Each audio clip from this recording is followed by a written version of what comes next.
What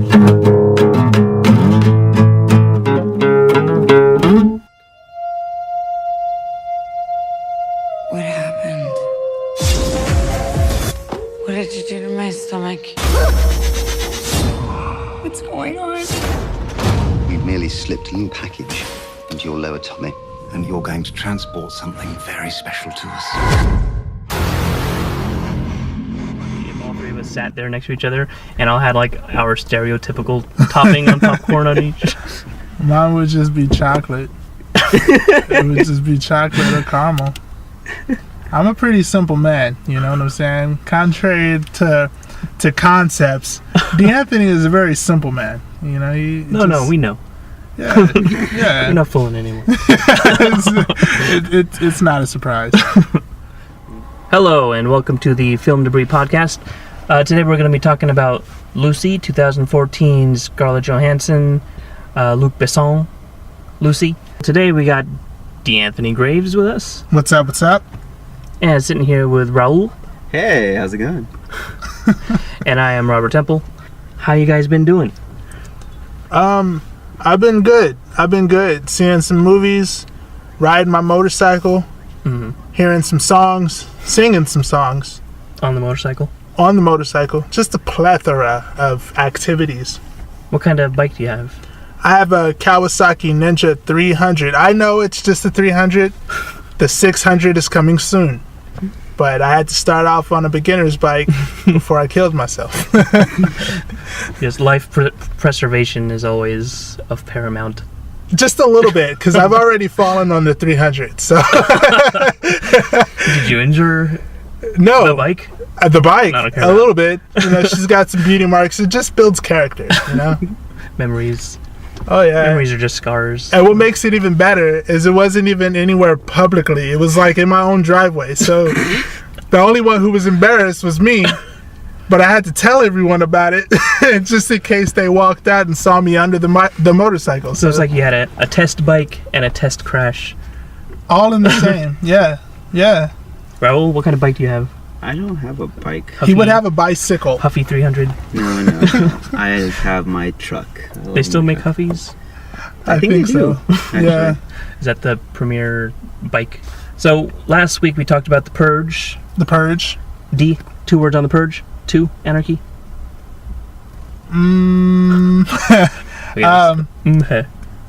Borderline annoying. And we also talked about Sex Tape. D, you got 2 words on Sex Tape? Cult classic. Did you say Coke classic? Cult. Cult's classic. And Raul saw Sex Tape, but he couldn't make it with us. What did you think of that there, Sex Tape? Cameron Hot. Cameron Hot. Yeah, I didn't even ask him to give us 2 words. I just asked him what he thought about it. He limited himself to 2 words. He turned into a caveman and just... So much for being a leader. It had its moments. I mean, it's not something I'll go back and pay to watch again. But it had its moments where it was actually pretty good. Yeah. So. Yeah, it indeed had its moments. Yeah, and you didn't like Jason Segel, or you felt like he was kind of bleh, nothing, didn't bring anything to the table. I mean, I felt the only reason why he was there is just for a male counterpart. It could have easily have been Lucy Liu, and then the movie would have been better, you know? Controversial. Hey, interesting. The whole movie was controversial, I'm sure. 2/3 of a Charlie's Angels reboot. No, I'm pretty sure they would have thrown Drew Barrymore in there somehow. Somewhere. She would have made it in there. A cameo. What about you? What did you think? I mean, I'll stand my ground. You gotta, I think that it definitely tune into last week's podcast to find out what I thought about it. Yeah, Beautiful. like, I think the main thing that I said about it was, of the comedies that have come out this year so far, it's on the lower half of those comedies. Yeah. It's not, like you said, every comedy has some good parts in it. They had to have a reason that they wanted to put it on film. But yeah, it's on the lower rung of films. What I saw after that, I did go and see Planes, Fire and Rescue, and you know, of the Pixar movies, Cars is usually seen as the lesser of the Pixar movies. And then you get a spin-off of Cars where Disney wants to cash in on the popularity because there's certain parts of the country, I think, that really enjoy it, and it's an easy toy to make because they're cars. Yeah. So they spin it off and they make Planes, and you can't go wrong. Sorry, you can't go right with Dane Cook in there. And so then you get the sequel, Planes, Fire and Rescue. It wasn't that funny. I think the fart joke count was up to 4. I appreciate that they cut it off there. They hit their cap. Yeah, and there's some things that are they tried to put an emotional story in there. There's not that much to say about it. It's just not that good. That's all I got to say about Planes, Fire and Rescue. Would you have happened to watch any other movie? Not necessarily one that came out in theaters, but did you go back and watch maybe a favorite of yours sometime this week? Well, I did watch the Lunchbox yesterday. Because I wanted to show my wife too. It was an Indian movie that came out earlier this year. And it's one of the highest rated movies I have on sideheist.com. Nice. And I watched it again, and it is well written, and there's some clever transitions the way they go from, because he's reading these notes, and the way that cuts into his reading of it, and it goes into someone interrupting him or something, and the way they use music, because there's a certain feeling in the mood and how he's feeling when he's reading these letters from this mysterious person who he's never met, and then the way that it cuts him off or whatever. It's a very good story, and even though maybe you would say it's a chick flick, it's just a well-written story about humanity and hope and things like that. Well, that's adorable. I agree. The Lunchbox. I would recommend that to people who like well-written movies. You know what I just watched recently? What? The Town. I remember we talked Affleck. about it. Yeah, we talked about it before on our 3 to See, and I never gave it a chance, so I actually just watched that. You've seen it before. I've seen it, but it wasn't something that interested me, so I watched it again. I rewatched it, and I still feel the same way about Ben Affleck and his acting, and, you know, we'll leave it at that. But, you know, the movie was okay. It was decent, you know. Jeremy Renner. I like him. His acting abilities have definitely strengthened, especially with the, you know, popularity from his recent movies, you know, with the Avengers and Hansel and Gretel. He did really good in that, in my opinion. I haven't seen Hansel and Gretel, but I feel like Avengers, he's not given that much to do. I mean, because he is the one human dude. Yeah. So he's not as interesting just because... Have you seen The Town, Raul? I have. I don't remember too much about it because I saw it so long ago. So I'm not too well up to date on it. Sorry. All I think of is every time I think of Ben Affleck, I just think of his big mouth hanging open underneath the bat mask. All the time. Like his mouth is just he's gonna be a mouth-breathing Batman. That's at least he won't sound all congested like all the other ones, though. Well, I'm sure he won't go for a voice, but maybe he should. Maybe he should do the "Now show me where she is." Go. Because otherwise, it's just gonna be his gargling, his voice. Anyway, there's people who were defending, and I don't want to go too far off onto this. I'm sure there's a lot of people who like Ben Affleck, but there's people who are defending, you know, so they announced Affleck as Batman, and so a lot of people automatically go to the other comic book movie character he portrayed, Daredevil, and you know, he wasn't good in Daredevil, he's not going to be good in blah blah blah, Batman, or Batman vs Superman, or whatever. Yeah. And there were some people who were like, oh, well, that was 2003 or something. That was a long time ago. You know, he's come a long way as an actor. He's gotten a lot better.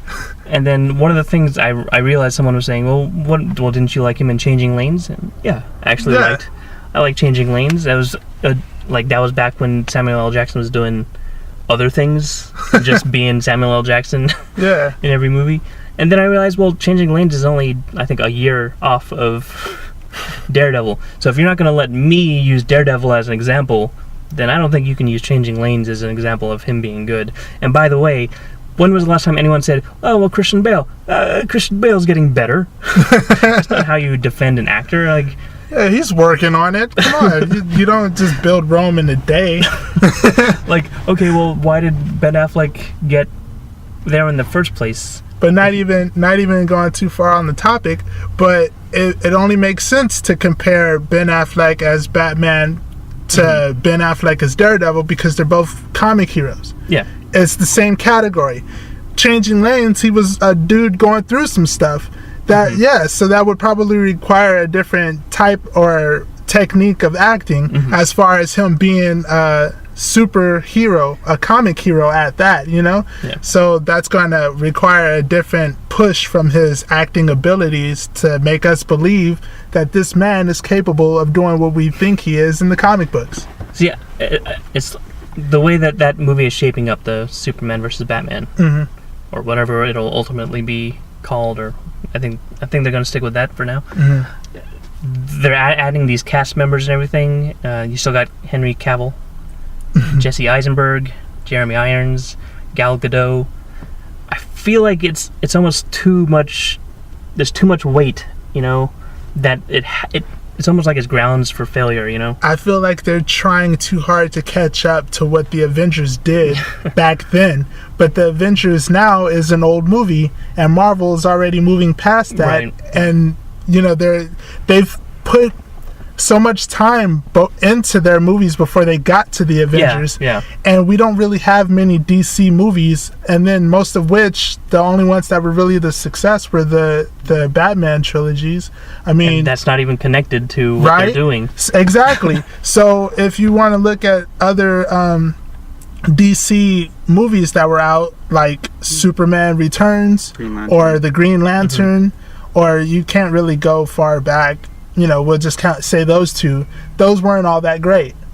They didn't put a lot of time and effort into it. They're just playing catch up, and now they're going to pull out a movie that's got all these different characters, all these backstories that we don't have, that they got to fill into the movie and just briefly explain to us why they're there, what they can do if people haven't already been exposed to that. And I do think unless they visually impress us without it being too much, just like the Man of Steel was critically penalized for, then it's not going to work. Yeah, I mean, from I think Iron Man, Marvel had set up the Avengers, like from there. Yeah, It was already in there. And that's how many movies is that? 6 movies before the Avengers, maybe? Yeah, at least. So now you have this where, you know, DC's trying to catch up, and, you know, who can blame them? You gotta try to catch up, especially not only for the money, kind of for the fans, because I'm sure there's a lot of people going, where's Justice League? You know, where's whatever else we have?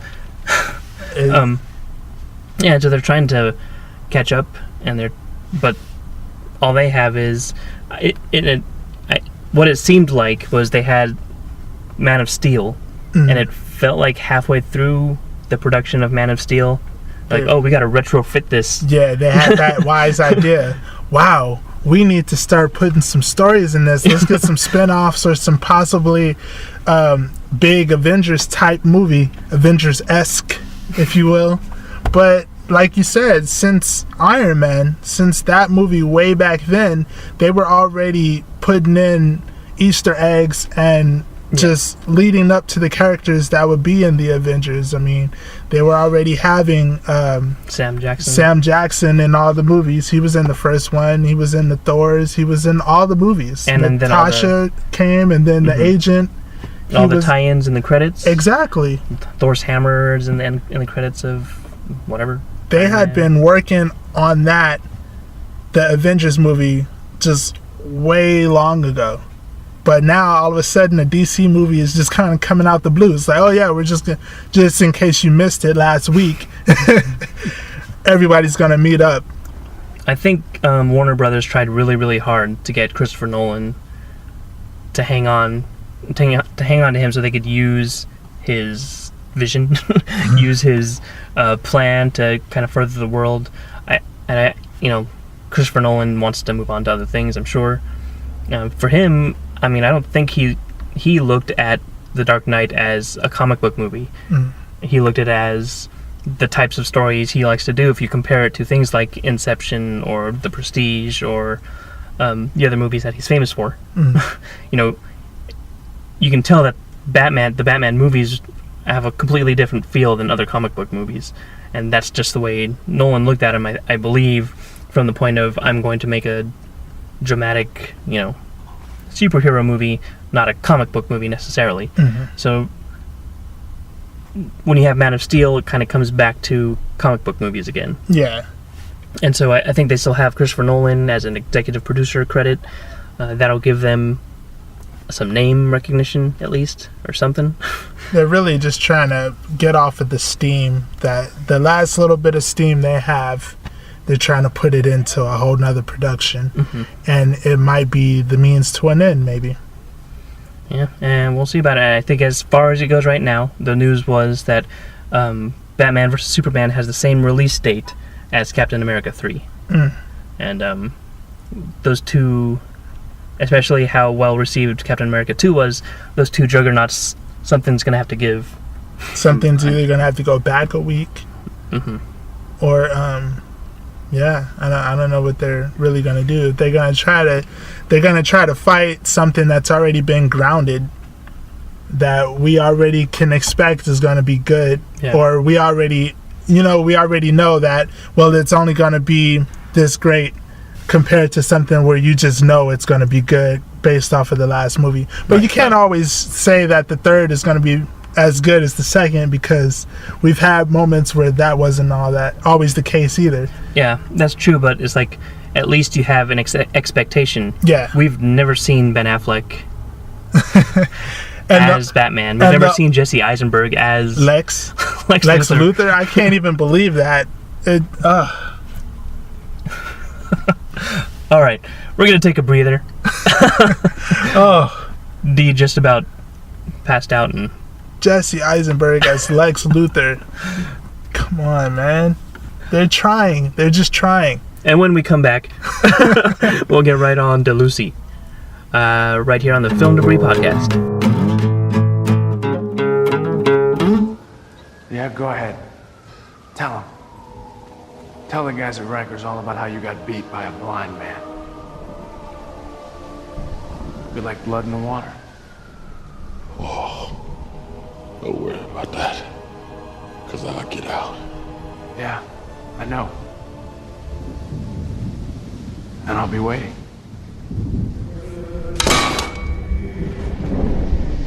Justice is served. Welcome back. We're here right here with Film Debris Podcast. I'm Robert Temple.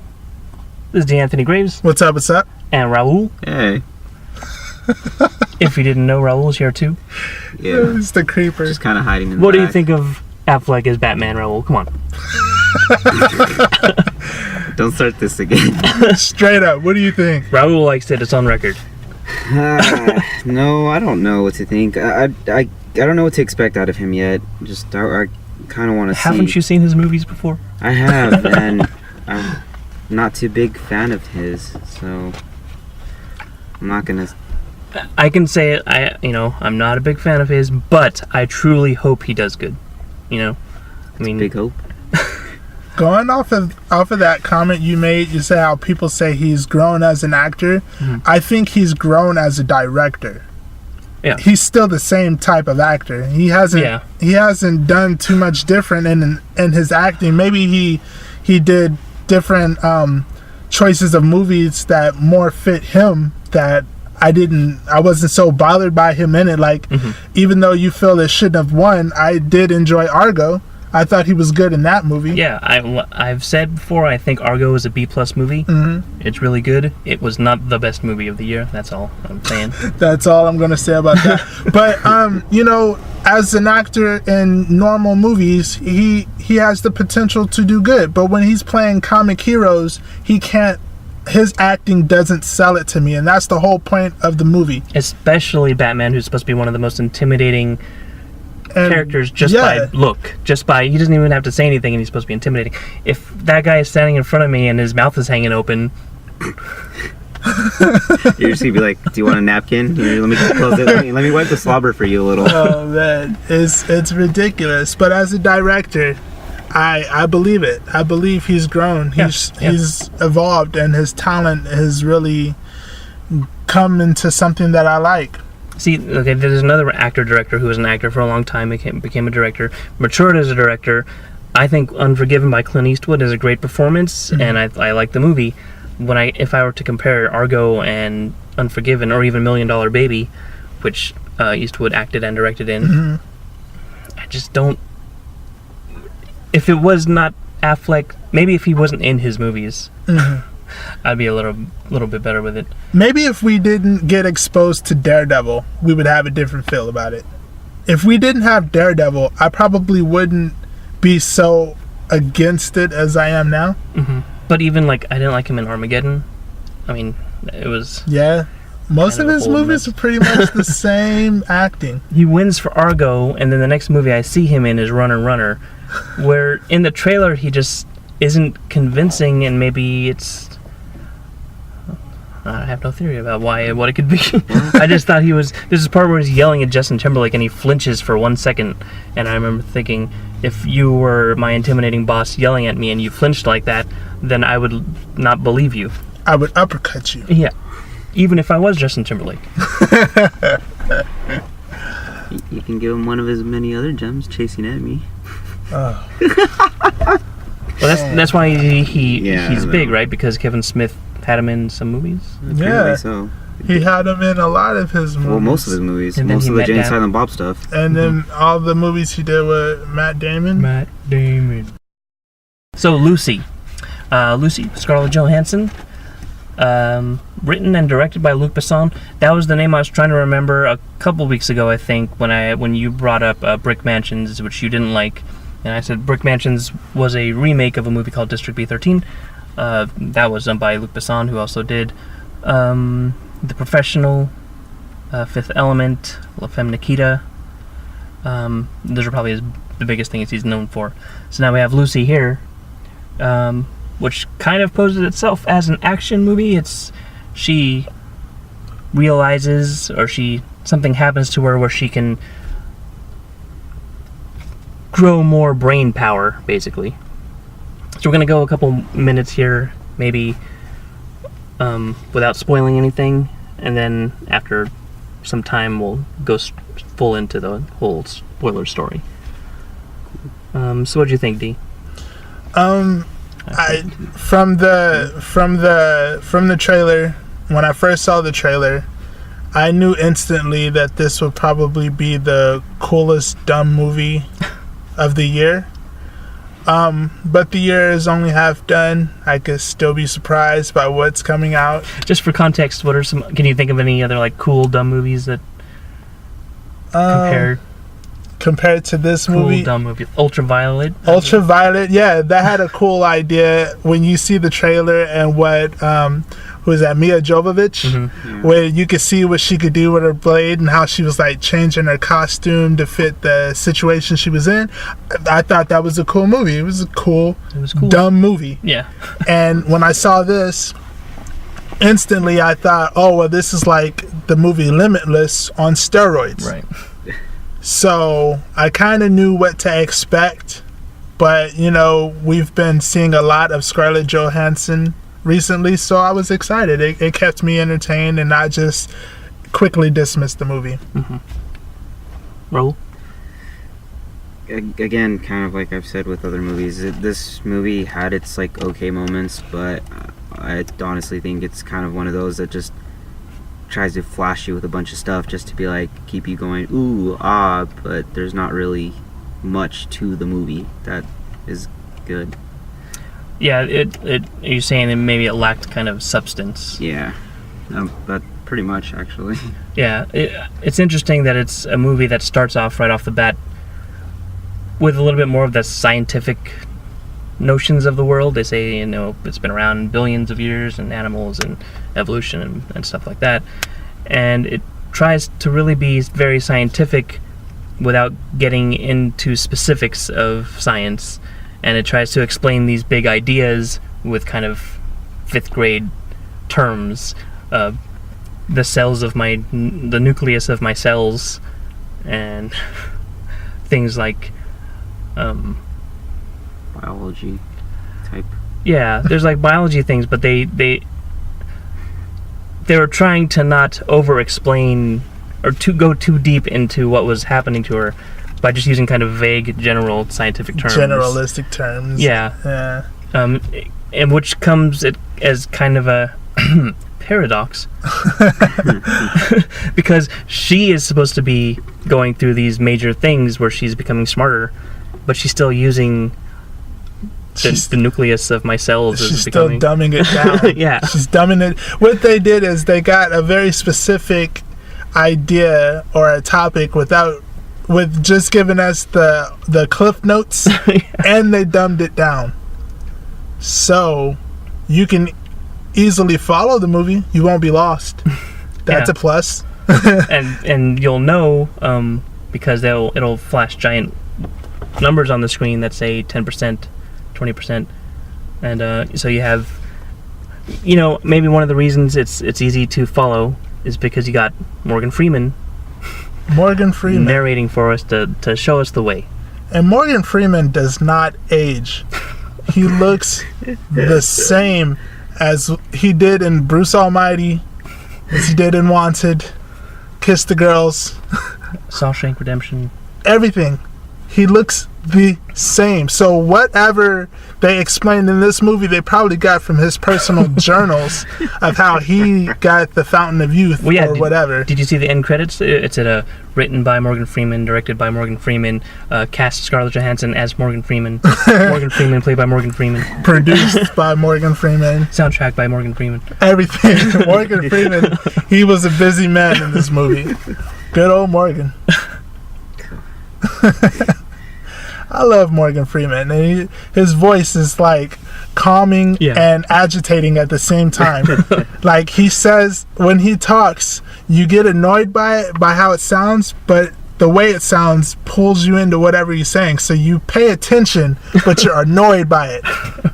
And that's my rendition of Morgan Freeman. Like that's how he makes sense in my mind. This movie, however, it had more potential than what it gave us. The effects were really good.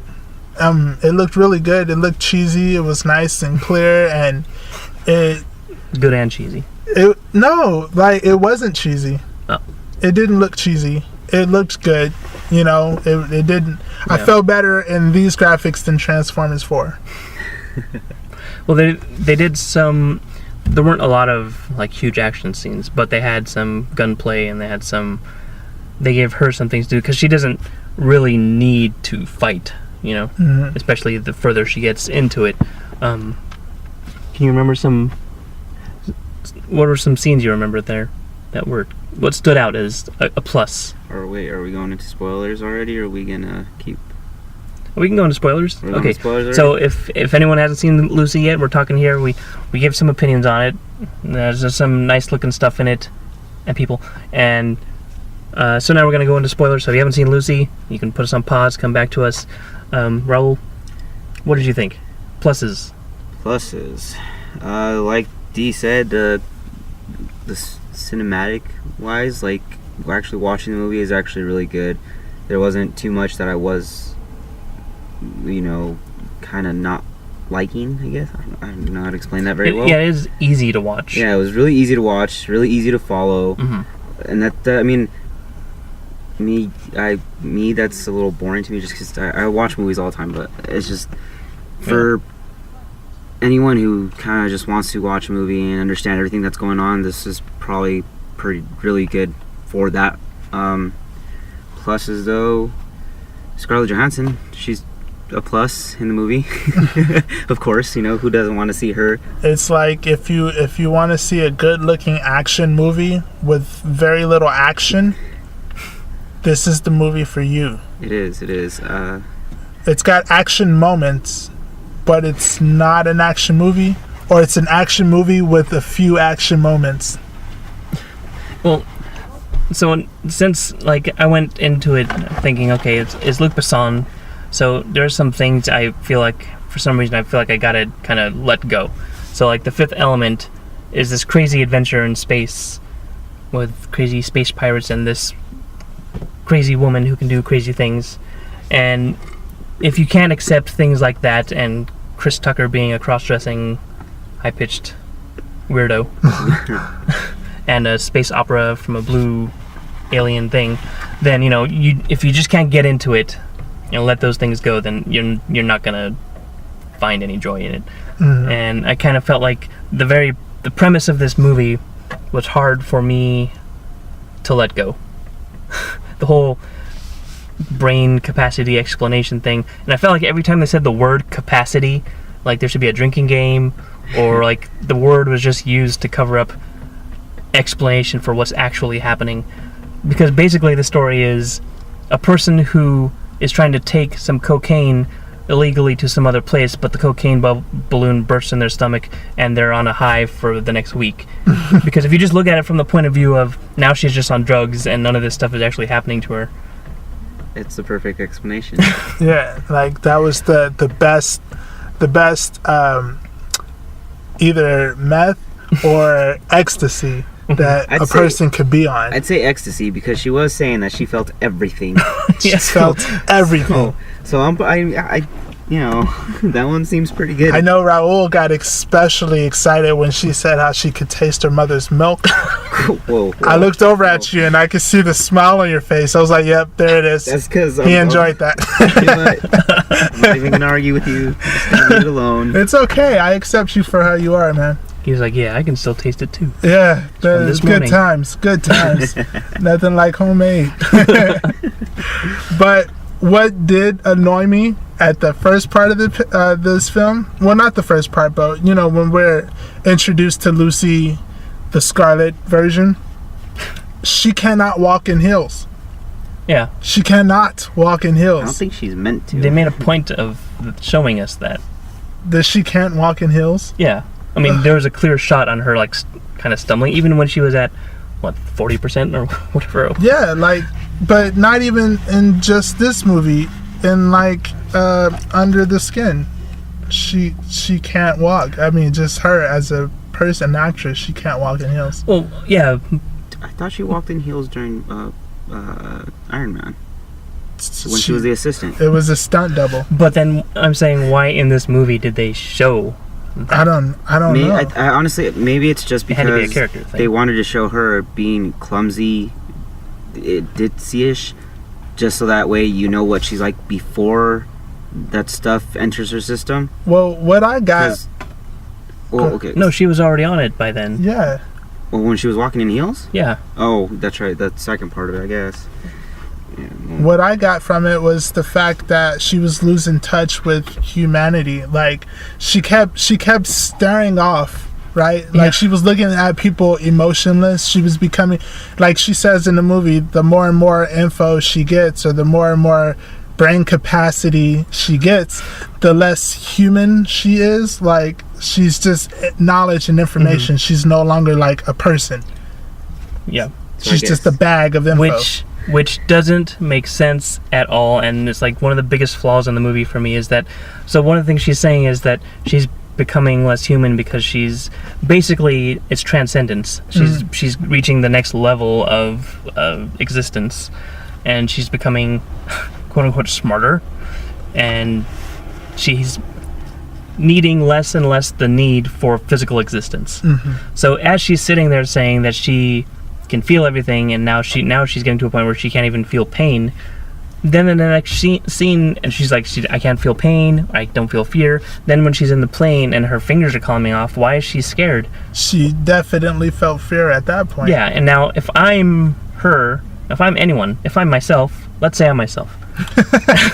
Just be yourself. Hypothetically, I'm myself. If I reach what they said, humans have 10% brain capacity. That's what we're using. Which I'm going to roll my eyes every time I say brain capacity.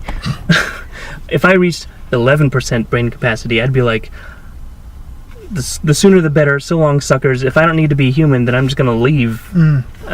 Why is she still concerning herself with getting these drugs and getting these guns and human matters? Like, go experience the things that no one else can experience and then just stop existing. Well, what I got from that was it was basically leading to her own self-destruction. Even though the movie says that the cells would find a way to become immortal, to self-efficient, or to self-survive, and, you know, basically just live on its own without having to quote-unquote reproduce. But so at that whole point, you know, she knew she was going to die. She only gave herself like 24 hours to live. Yeah. And all of that happened in a day. It's like, damn, son. And then she's just like projecting herself through different times and space. Why didn't she go back to stop herself from getting injected? Or Well, yeah, I mean, because if you're in that position and you're reaching these new levels, I don't think you care enough to go back. Why would you want to be human again if you're going to the next levels? So I thought it was okay. So there's a point in the movie where she says letters and numbers don't exist. They're just things that humans use to realize themselves because things are so big and out of control or whatever, and that we have to find a way to blah blah blah, and that we use time as our only measurement to really measure things. First, I mean, I don't completely agree with all of that, but the next thing is, so she says 1 + 1 is 2 is not really a real thing. But then in the movie, every time it shows you how much her brain capacity It's a percentage. is increasing. It's a percentage by 10. So whoever it is telling us her brain capacity charging is using the Deca system to go 10 by 10 by 10. And is it such a black and white line? I guess it's not supposed to be necessarily exactly 10%. It's gone up. I mean, this is the part of the movie where I feel like, you know, you have to start explaining yourself. Well, no, I mean, you have to let go and just let that stuff wash over you to enjoy the things happening on the screen. You know, when she can make people fall down or whatever. But the whole time she's doing that, I was thinking, well, I mean, Spider-Man can sense when someone's standing behind him, but he only uses 10% of his brain still, right? Or Magneto can, and I mean, because it's kind of a superhero movie. Magneto can make a whole bunch of people fly backwards, but is he using a bigger brain capacity? I don't know if that's ever explained in comic bookdom. Well, I mean, the only thing they ever explained for them is that they have the mutant X gene, right? Whatever. That's about as far as it goes. This movie's taking a completely different turn and saying, oh, you know, the more your brain gets bigger, the more things you can do. And yeah, but then the things she did were just, I felt like things within our imagination. I mean, I think that if you were to reach higher levels of existence, you would imagine to do different things. Yeah. Like Green Lantern. Yeah, more like Green Lantern. Like, if you had anything based off of imagination, don't imagine small things. Don't do... If you're superseding... if you're elevating past the basic human, then all the little tricks and doodads that you're doing is very minute. You know, it's small thinking. There's a guy standing in front of her with a gun, so she makes them lift above her like 10 feet off the ground. They're floating there. Like, that's, you know, that's pretty cool. I would have liked to see them departicleize. Yeah.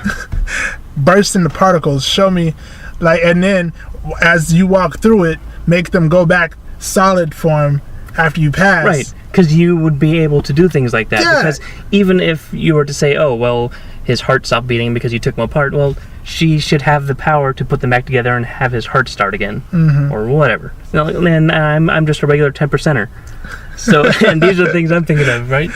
We're just 10%ers here. We're just 10%ers. Round of applause for the 10%ers out there. So, I guess that's one of the things about Lucy was that she has compassion, right?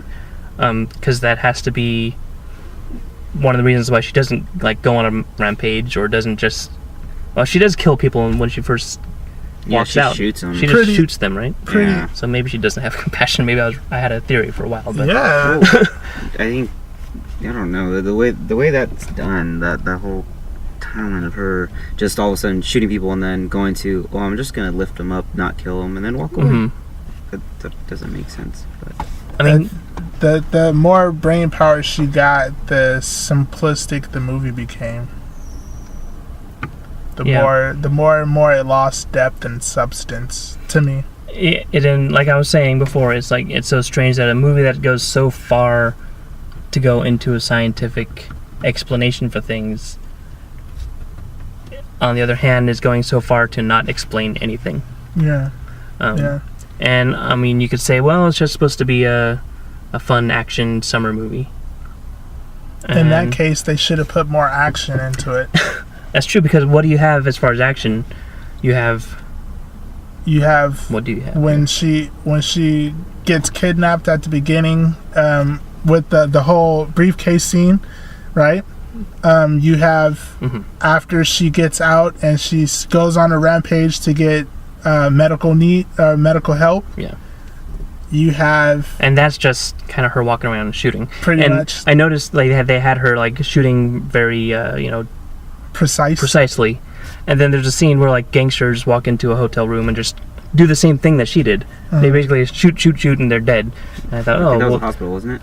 Yeah, the hospital. Yeah, it was a hospital. So it was like they're trying to make her look good with that, but then they have these people equally 10%ers doing Maybe the same they were thing. doing the drugs too. I think in small doses. Possibly. Yeah. I think there was only two like real main action scenes in this. It's when she's driving the police car. Yeah, when she's driving the car. The gunfight at the end, which isn't even that much because they flip back and forth between them and her doing whatever the hell she's doing with the computers and technology. While Morgan Freeman no longer is intelligent, he's an observer. He just sat there and rubbernecked the whole time. He was like, wow. Yeah, so the scene near the end when she's sitting in the chair and she's reaching 100% and she can kind of control time and she's going back through time and whatever. I agree with you that the movie looked cool and there's some cool looking things, but that was the one part where she was sitting in front of a green screen. It just felt like she was sitting. And even the people who were modern day New Yorkers walking around behind her didn't look like they were really there. And it seemed like none of the people saw that she was there. Nobody paid attention, or was she physically there or just mentally? Well, I would say she was physically there because when she did the part with the Indians, they saw her. Yeah. And she was there. And the dinosaur. And the caveman. And the caveman, Lucy. She was there. So Lucy went back to see Lucy and ever so gently touched fingertips. Like, yeah, it's supposed to be the reminiscent of that Michelangelo's painting. Good old the Sistine Chapel. Man and God. So before I was seeing the movie, I was wondering, so the movie's called Lucy. Is it supposed to allude to Lucy, the first? I think it's the first Homo sapien skeleton that they found intact. Yeah. And so like one of the first shots of the movie is Lucy drinking water. Yeah, and then. So her going back in time, I was thinking, oh, are they trying to say that Lucy connected with Lucy, just a monkey or just an ape or whatever, and that's what sparked intelligence into her? So it's like a self-creating god or something like that. And then thinking about it a little longer, I was like, nah, this movie is probably not thinking that deep. Not going that deep. I mean, she didn't even need the DeLorean, so come on. She went back and. The first scene when they show Lucy in the water drinking water, and at the end of the movie when Lucy goes back to Lucy's in the water drinking water. So when the first scene they show was that only a few seconds before Lucy popped in? So yeah, is it a few seconds before Lucy appears, or is it an alternate timeline where Lucy didn't appear? See? Now, this is way beyond 10% thinking right here. This is 10.5. Get off it. And Get off it. for all you over there listening and getting lost between Lucy and Lucy, you'll see what we're talking about when you watch the movie. Lucy. Unless you want to just listen to our podcast and listen to the spoilers, you can get lost on Lucy and Lucy. But it reminded me, there's this episode of Futurama. I don't know if either of you Futurama fans. There's an episode where the professor creates a time machine, but the time machine can only go forward in time. So Fry was supposed to be on this date with Leela, whatever, and he had a card for her, and he drops the card out the window as the machine is starting. They accidentally start the machine. Bender, that rascal. He accidentally drops the card out the window as the machine is flying, and they start going into the future. And there's no way to get back. And then, Leela is really upset that he didn't show up for the date, and Bender, Professor, and Fry are, gone. They're just disappeared. And she finds the card sitting on the floor, 20 years later or something, because that's when he dropped the card out the window. So they go into the future, and they look at these different times and far into the Earth's future, these different, creatures and different evolution of different things that rise up, like the apes, and taking their turns controlling the world. I think giraffes controlled the world for a while. And they come to a point where they go so far into the future that the world is destroyed, and they're just a pod sitting in space. And so they decide, well, the only thing we can do is keep going further into the future until the universe restarts itself, and until Earth comes back. And so they go back to Earth, but they accidentally go too far again, so they have to keep going forward in time for the universe to keep regenerating itself and Earth to repopulating and all that stuff. And it kind of reminded me of that, how I was thinking, if Lucy goes back in time, is she going to change something that could alter everything? Those things are fun to think of. Those things are not in Lucy. If that's what you're into, you're not going to get that from this movie. Nope. And I would say it has less action than something like La Femme Nikita or Fifth Element. But what you will get is some very extreme close-ups of Scarlett Johansson's face and her emotionless expression, and the freckles on Morgan Freeman's face. Which I'm not a big fan of. Not Morgan Freeman, but in Scarlett Johansson, the last movie I saw her in was Under the Skin, where she kind of played the same kind of thing, where it was like an emotionless blank person. And then they both go back to their original form. It's all black, which is weird. I was going to mention that while we were watching. Oh, now she's black again. It's the second time, Scarlett. Third time we're going to start thinking things. Yeah, because once you go black, whatever. You're going to need a better credit check. We're going to take a break from there. You're listening to the Film Debris Podcast on SideHeist.com. It is estimated most human beings only use 10% of their brain's capacity. Imagine if we could access 100%. Interesting things begin to happen. Yes? Professor Norman, my name's Lucy. I just read all your research on the human brain. It's a little rudimentary, but you're on the right track. Thank you. We're back with the Film Debris Podcast. Once again, I'm Robert Temple, Deanthony Graves. What's up, Raul. Hey. And we finished talking about Lucy. We're going to give some final thoughts on that. So, what do you say? Recommend? Pluses, minus? You think people should see it? Would you watch it again later? You going to buy it, rent it, Redbox it, Netflix it? So many options. Slice and dice it. Well. My replay value score for it is just pretty low there. So, my opinion on it is just I wouldn't go watch it again in the theaters. If I happen to see it again on TV or something, or someone's watching it, then you know whatever, I'll sit down and watch it. But as far as going back to the theater and paying to watch it, nah, I'm good. I thought there's some interesting things going on in it, and it's not the action parts for me. It's not the kind of showy, slow motion, controlling time things. I feel like comic book movies have done that better without those powers. I feel like just watching Magneto is funner than watching the things she's done. But if I catch it again, I could see watching it to try and catch the things that they're trying to say, or the things that they're trying to explain. Maybe I was overthinking it, or maybe I was just so disappointed that it wasn't, that it was doing exactly what I thought it was going to do in the trailer. I would say wait for it. Rent it when it's out. I feel about the movie, I wouldn't see it again in theaters. That's for sure. I wouldn't see it again. When it comes out on Blu-ray, I could see myself purchasing it because I'd like to see what went into the, making the movie. Yeah. All the Blu-rays, like, even if I didn't like the movie, I like the aspect of what went into it, what they did to make it, even some of the parts that I did like. In my mind, with this movie being close to the same idea as Limitless, I like the way Limitless went with it. It was much more of a believable aspect, which made the movie more enjoyable. Mm-hmm. Where they went with this was just so far out there, especially for them not to explain anything, just kind of left me as a viewer kind of like grasping at nothing. Yeah. Trying to make something out of nothing, really, Yeah, they tried to.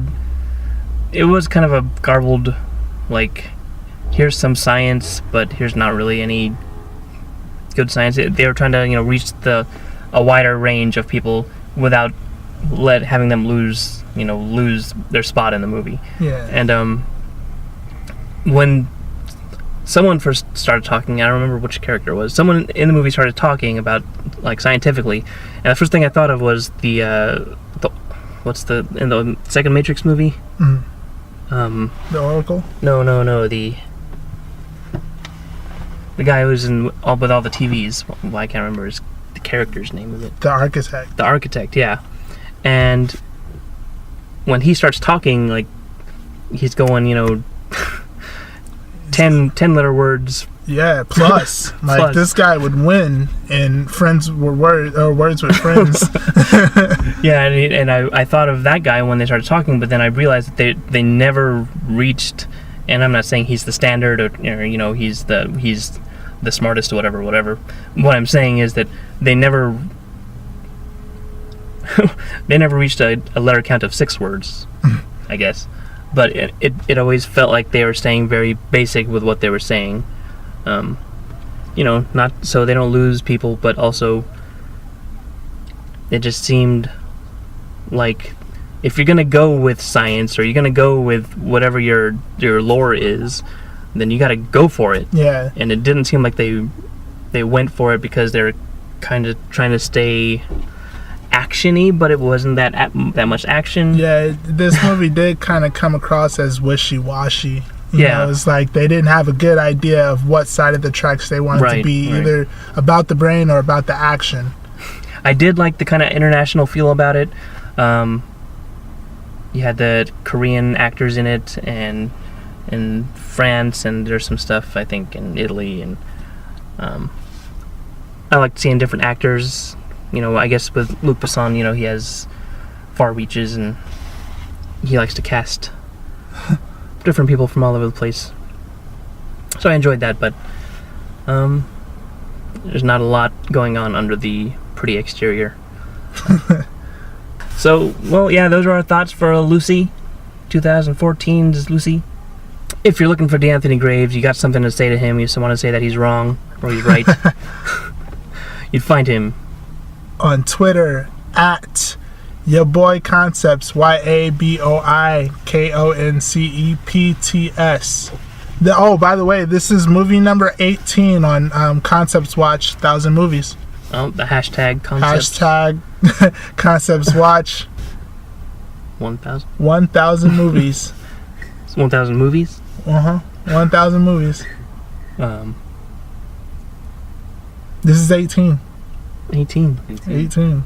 Old enough to kill, not old enough to drink. Yep. Yeah, sadly. Classic. Where would you find Raul if one were to be looking for him? If you want to disagree, argue with me, you can find me on at Downloading Evil. It's DWNLDNGEVOL. It's on Twitter. You can disagree with me all you want. I have all day. Thanks for tuning in. Have at it. I'm Robert Temple. You can find me at on Twitter at Masturside, MASTURCIDE.